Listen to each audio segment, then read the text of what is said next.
The Zephyrian research vessel Harmony's Edge had been studying primitive worlds for 3 cycles, cataloging species and documenting behavioral patterns. Commander Vextal considered it mundane work, until they discovered Sol 3, or as the indigenous species called it, Earth. Fascinating, Dr. Kilmara observed, her 4 eyes focused on the holographic display. The dominant species shows remarkable diversity in size, coloration, and cultural development. They call themselves humans. Vextal's mandibles clicked in mild interest. Any noteworthy characteristics? Nothing exceptional. Standard bipedal configuration, limited natural weaponry, moderate intelligence.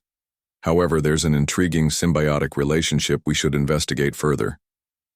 The research team had been monitoring a human settlement when they discovered 12-year-old James Chen and his unusual companion.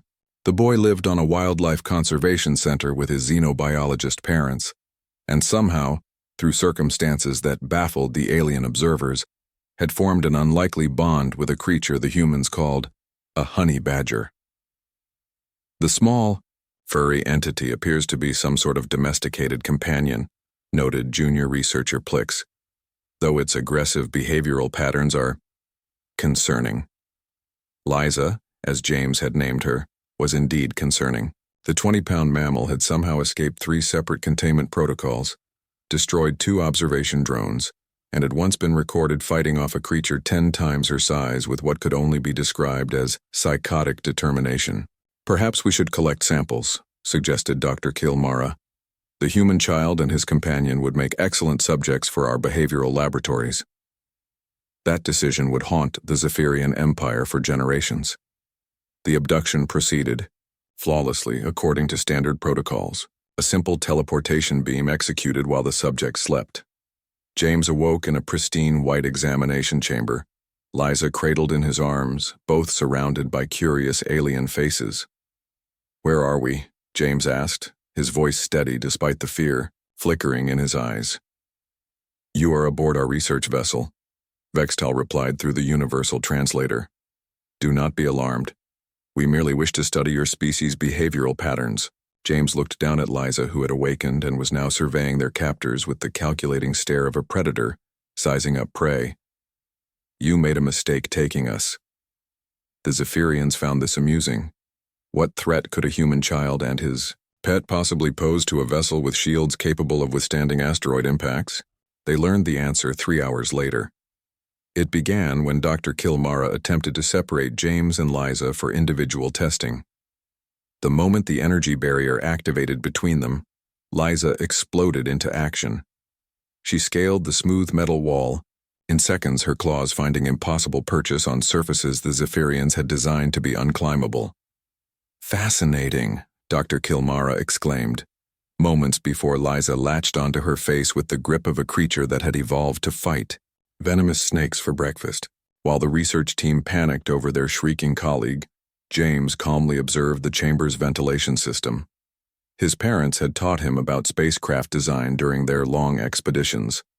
Every ship needed air circulation, and air circulation meant access routes.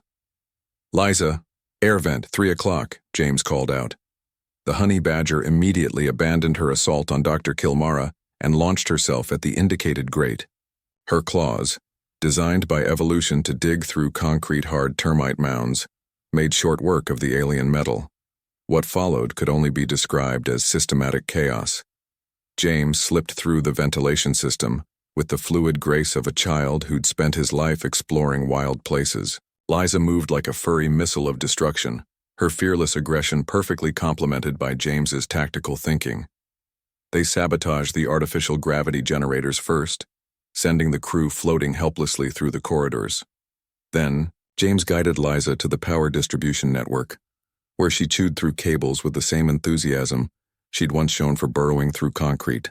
"How are they doing this?" Commander Vextal demanded, clutching a wall panel as emergency lighting flickered around him.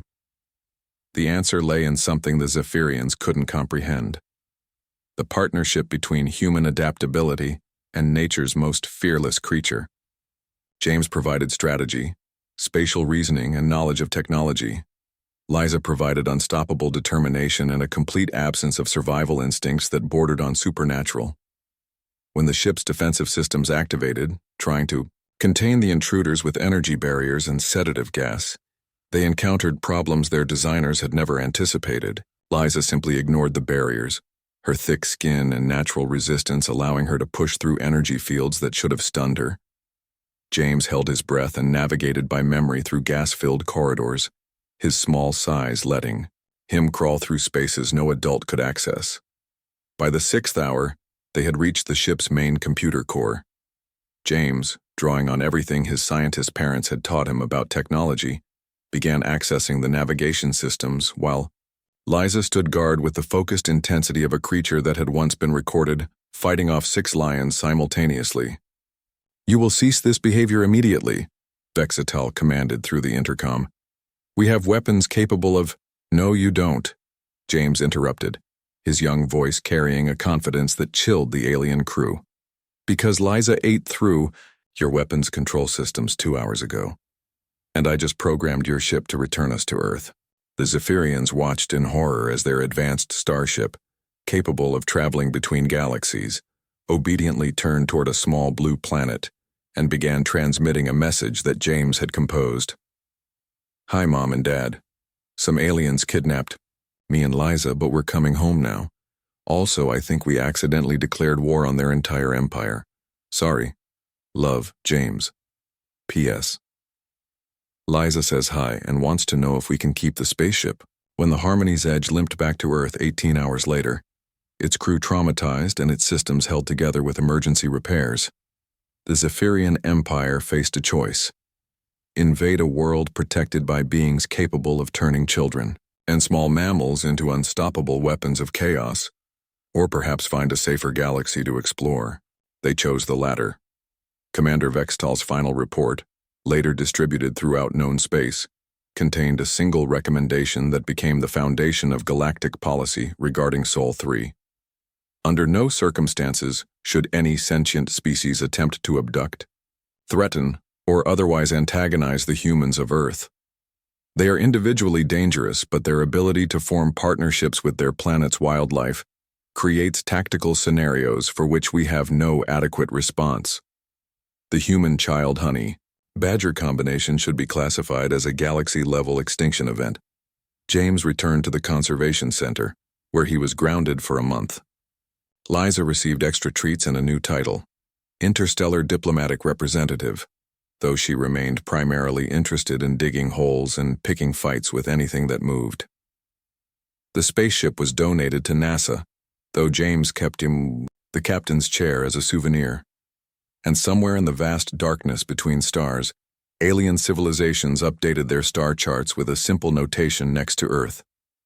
Warning: humans. Do not engage. Seriously.